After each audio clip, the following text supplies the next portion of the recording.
Hi, ಇವತ್ತು ನಾನು ಕೆಲಸ ಮುಗಿಸ್ಕೊಂಡು ಬಂದಮೇಲೆ ನಾನೇನು ಮಾಡ್ತಿದ್ದೀನಿ ಅನ್ನೋದೊಂದು ಮಿನಿ ಬ್ಲಾಗ್ ಮಾಡಿದ್ದೀನಿ. ನಾನು ಜಸ್ಟ್ ಕೆಲಸದಿಂದ ಬರೋದು ಇವತ್ತು ಲೇಟ್ ಆಯಿತು. ಅದಕ್ಕೆ ತಿಳಿ ಸಾಂಬಾರು ರೈಸ್ ಮಾಡ್ತಾಯಿದ್ದೀನಿ. ಅದಕ್ಕೆ ಬೇಕಾಗಿರೋದು ಬೇಳೆ, ಟೊಮೊಟೊ, ಆನಿಯನ್, ಬೆಳ್ಳುಳ್ಳಿ, ಹುಣಸೆಹಣ್ಣು. ನಮ್ಮ ಮನೇಲಿ ಒಂದೇ ಒಂದು ಹಾಗಲಕಾಯಿ ಇತ್ತು, ಸೊ ಅದನ್ನು ವೇಸ್ಟ್ ಮಾಡೋದು ಬೇಡ ಅಂಥೇಳಿ ಅದ್ರ ತಿಳಿ ಸಾರು ಜೊತೆ ಫ್ರೈ ಮಾಡ್ಕೊತಾ ಇದ್ದೀನಿ. ಇವಾಗ ಬೇಳೆನ ನೀಟಾಗಿ ವಾಶ್ ಮಾಡ್ಕೋಬೇಕು. ವಾಶ್ ಮಾಡ್ಕೊಂಡಾದ್ಮೇಲೆ ಈರುಳ್ಳಿ, ಟೊಮೊಟೊ, ಬೆಳ್ಳುಳ್ಳಿ, ಜೀರಿಗೆ ಮತ್ತು ಹುಣಸೆಹಣ್ಣು ಇದಕ್ಕೆ 1 ಕಪ್ಪು ನೀರು ಹಾಕಿ ಸ್ವಲ್ಪ ಸಾಲ್ಟ್ ಹಾಕಿ ಬೇಯಕ್ಕಿಡಬೇಕು. ಲಿಡ್ ಕ್ಲೋಸ್ ಮಾಡಿಬಿಟ್ಟು ಗ್ಯಾಸ್ ಮೇಲೆ. ಸೊ ಅದು 3 ವಿಷಲ್ ಬರಬೇಕು. ಅಷ್ಟರೊಳಗಡೆ ನಾನು ಕಟ್ ಮಾಡ್ಕೊಂಡಿದ್ದಂಥ ಹಾಗಲಕಾಯಿನ ಫ್ರೈ ಮಾಡ್ಕೊಳ್ಳೋಣ. ಅದಕ್ಕೆ ಸ್ವಲ್ಪ ಬಾಣಲಿಗೆ 1-2 ಸ್ಪೂನ್ ಆಯಿಲ್ ಹಾಕಿದ್ದೀನಿ. ಇದು ನಾನು ಉಪ್ಪು ಹಾಕಿ ಇಟ್ಟಿದ್ದೆ ಹಾಗಲಕಾಯಿನ, ಅದನ್ನು ಇವಾಗ ಫ್ರೈ ಮಾಡೋಕ್ಕೆ ಬಾಣಲಿಗೆ ಹಾಕಿದ್ದೀನಿ.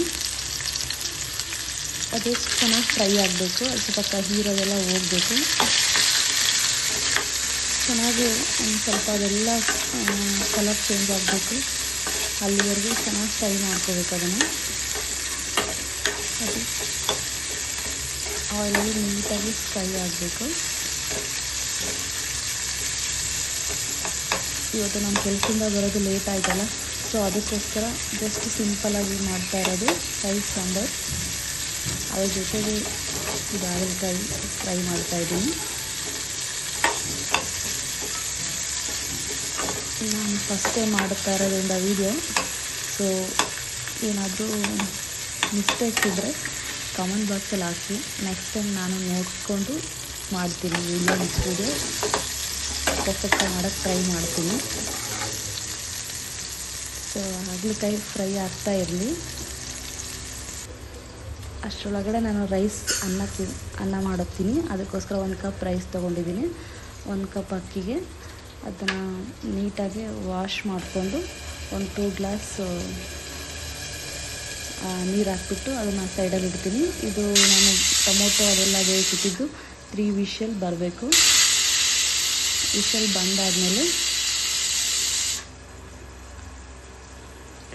ಬಂದಾದಮೇಲೆ ಅದನ್ನ ಒಗ್ಗರಣೆ ಹಾಕಬೇಕು. ಸೊ ನಾನು ಅಕ್ಕಿ ವಾಶ್ ಮಾಡಿ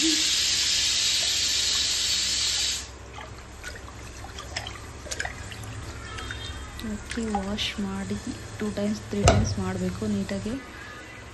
ಅದಾದಮೇಲೆ 2 ಗ್ಲಾಸ್ ನೀರು ಹಾಕಿ ಸ್ವಲ್ಪ ಸಾಲ್ಟ್ ಹಾಕಿಬಿಟ್ಟು ಸ್ವಲ್ಪ ಸೈಡಿಗೆ ಇಡೋಣ. ಅದು ಸ್ವಲ್ಪ ಅಕ್ಕಿ ನೆಂದರೆ ಸಾಫ್ಟಾಗಿ ರೈಸ್ ಚೆನ್ನಾಗಿ ಬರುತ್ತೆ. ಅದಾದ ತಕ್ಷಣ ಫ್ರೈ ಏನಾಗಿದೆ ನೋಡೋಣ. ಅದು ಫ್ರೈ ಆಗ್ತಾ ಇದೆ ಅಲ್ಲ ಹಾಗಲಕಾಯಿ.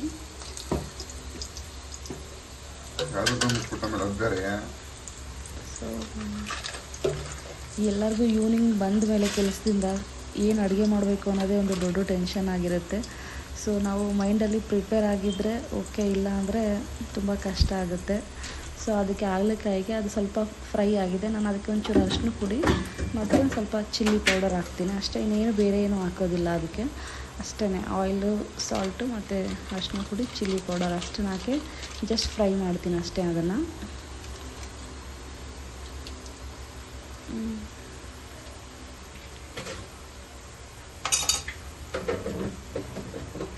ಅದು ಫ್ರೈ ಆಗ್ತಾ ಇರಲಿ. ಅಷ್ಟು ಚೆನ್ನಾಗಿ ಫ್ರೈ ಆಗಬೇಕು ಅದು ಆಯಿಲಲ್ಲಿ.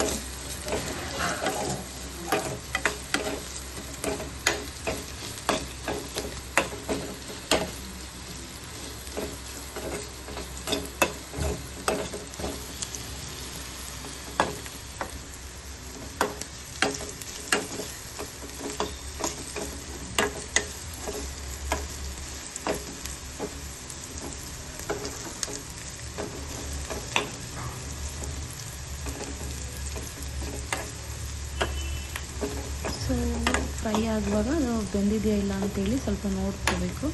ಸ್ವಲ್ಪ ಫ್ರೆಶ್ ಮಾಡಿದರೆ ಗೊತ್ತಾಗುತ್ತೆ ಅದು ಬೆಂದಿದೆಯೋ ಇಲ್ವಾ ಅಂತ ಹೇಳ್ಬಿಟ್ಟು. ಆಲೂಗಡ್ಡೆನ ಹಾಗಲಕಾಯಿನ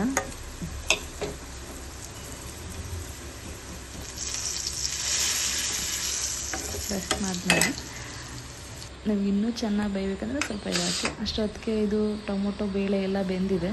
ಸೊ ನಾವು ಇವಾಗೊಂದು ಅದಕ್ಕೆ ಒಗ್ಗರಣೆ ರೆಡಿ ಮಾಡ್ಕೊಳ್ಳೋಣ. ಒಂದು 2 ಸ್ಪೂನ್ ಆಯಿಲ್ ಹಾಕೋಣ. 2 ಸ್ಪೂನ್ ಆಯಿಲ್ ಹಾಕೋಣ. ಜಾಸ್ತಿ ಏನು ಆಯಿಲ್ ಬೇಡ, ಸ್ವಲ್ಪ ಹಾಕಿದರೆ ಸಾಕು.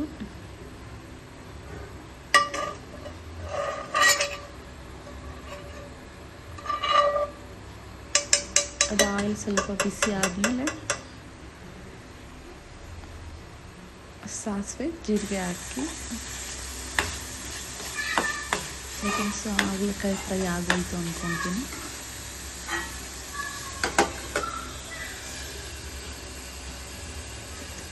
ಸಾಸಿವೆ ಜೀರಿಗೆ ಹಾಕಿಡೋಣ. ಸಾಸಿವೆ ಸ್ವಲ್ಪ ಸಿಡಿಯೋಕ್ಕೆ ಸ್ಟಾರ್ಟ್ ಆದಮೇಲೆ ಜೀರಿಗೆ ಹಾಕಿ. ಇದು ವೆರಿ ತುಂಬ ಸಿಂಪಲ್ಲಾಗಿ ಅಡುಗೆ ಇದು. ಎಲ್ಲರ ಮನೇಲಿ ಇದೇ ಥರ ಮಾಡ್ಕೊತೀರಾ ಅನಿಸುತ್ತೆ.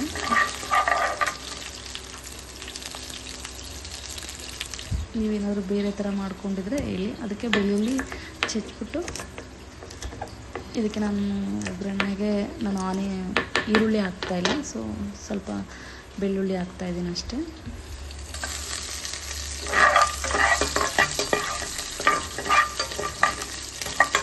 ಸಾಸಿವೆ ಜೀರಿಗೆ ಬೆಳ್ಳುಳ್ಳಿ ಚೆನ್ನಾಗಿ ಫ್ರೈ ಆದಮೇಲೆ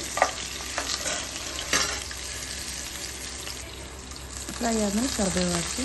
ಕರಿಬೇವು ಕೂಡ ಚೆನ್ನಾಗಿ ಫ್ರೈ ಆದಮೇಲೆ ಹಾಕ್ತಾ ಇದೆ.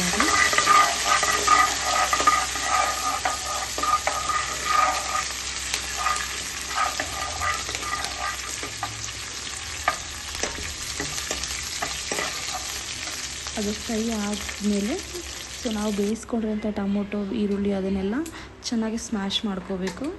ಅದು ಎಲ್ಲ ಸಾಫ್ಟ್ ಆಗೋ ರೀತಿ ಚೆನ್ನಾಗಿ ಸ್ಮ್ಯಾಶ್ ಮಾಡ್ಕೋಬೇಕು.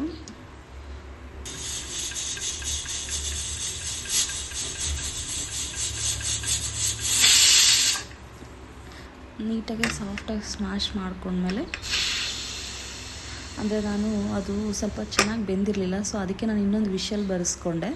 ಸೊ ವಿಷಲ್ ಬರೆಸ್ಕೊಂಡಾದ್ಮೇಲೆ ನೀಟಾಗಿ ಬೆಂದಿದೆ. ಸೊ ಒಂದು 4 ವಿಷಲು ಚೆನ್ನಾಗಿ ಹಾಕಿದರೆ ನೀಟಾಗಿ ಬೇಯುತ್ತೆ. ನಾನು ಒಂದು 2 ವಿಷಲ್ಗೆ ತೆಗೆದುಬಿಟ್ಟಿದ್ದೆ, ಸೊ ಅದಕ್ಕೆ ಅದು ನೀಟಾಗಿ ಬೆಂದಿರಲಿಲ್ಲ. ಸೊ ಅದಕ್ಕೆ ನಾನು ಅದನ್ನು ನೋಡಿಬಿಟ್ಟು ಬೇಳೆ ನೀಟಾಗಿ ಬೆಂದಿಲ್ಲ ಅಂಥೇಳಿ ಇನ್ನೊಂದು ವಿಷಲ್ ಬರೆಸ್ಕೊಂಡೆ. ಸೊ ಇವಾಗ ನೀಟಾಗಿ ಎಲ್ಲ ಇದಾಗಿದೆ. ಅದನ್ನ ಚೆನ್ನಾಗಿ ಸ್ಮ್ಯಾಶ್ ಮಾಡಿರೋದು ಅದನ್ನು ಎಣ್ಣೆಗೆ ಅದು ಒಗ್ಗರಣೆಗೆ ಜೊತೆಗೆ ಮಿಕ್ಸ್ ಮಾಡಿ, ನಿಮಗೆ ಎಷ್ಟು ನೀರು ಬೇಕು ಅನಿಸುತ್ತೋ ಅಷ್ಟನ್ನು ನೀವು ಅದಕ್ಕೆ ಹಾಕ್ಕೋಬೋದು. ನಿಮ್ಗೆ ಎಷ್ಟು ತಿಳಿ ಬೇಕು, ಎಷ್ಟು ಗಟ್ಟಿ ಬೇಕು. ನಮ್ಮ ಮನೇಲಿ ಜಾಸ್ತಿ ಗಟ್ಟಿ ತಿನ್ನಲ್ಲ ಸಾಂಬಾರನ್ನ, ಸೊ ನಾನು ಸ್ವಲ್ಪ ತಿಳಿಯಾಗೆ ಮಾಡ್ಕೊತೀನಿ.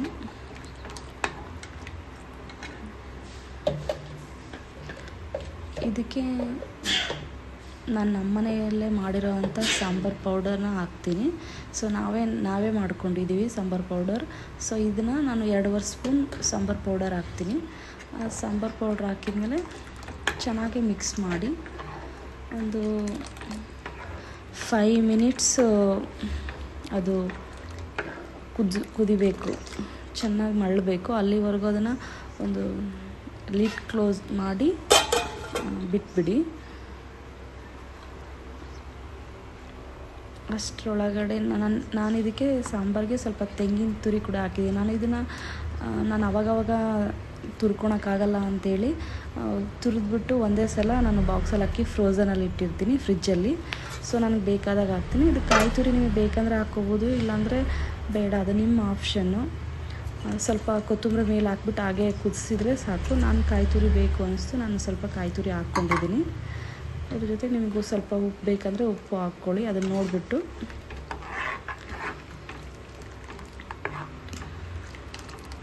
ಅದು ಚೆನ್ನಾಗಿ ಮಿಕ್ಸ್ ಮಾಡಿ ಇದನ್ನೇನು ಜಾಸ್ತಿ ಹೊತ್ತು ಕುದಿಸೋದೇನು ಬೇಕಾಗಿಲ್ಲ, ಯಾಕೆಂದರೆ ಎಲ್ಲ ಬೆಂದಿರೋದೆ. ಇದಕ್ಕೆ ನಾವು ಮಸಾಲೆ ಹಾಕಿಲ್ಲಲ್ವ, ಹಾಗಾಗಿ ಜಾಸ್ತಿ ಬೇಯಿಸೋ ಏನು ಅವಶ್ಯಕತೆ ಇಲ್ಲ. ಅನ್ನಕ್ಕೆ ಇಟ್ಟಿದ್ದೀನಿ. ಸೊ ಇದು ಕುದಿಯೋದ್ರೊಳಗಡೆ ಅನ್ನ ರೆಡಿ ಆಗೋಗುತ್ತೆ. ಸೊ ಇದು ಮಳ್ತಾ ಇದೆ ಆಲ್ರೆಡಿ. ಅನ್ನ ಆಗೋದ್ರೆ ಸೊ ಇವತ್ತಿನ ಅಡುಗೆ ಮುಗಿದೋಗುತ್ತೆ ನಂದು.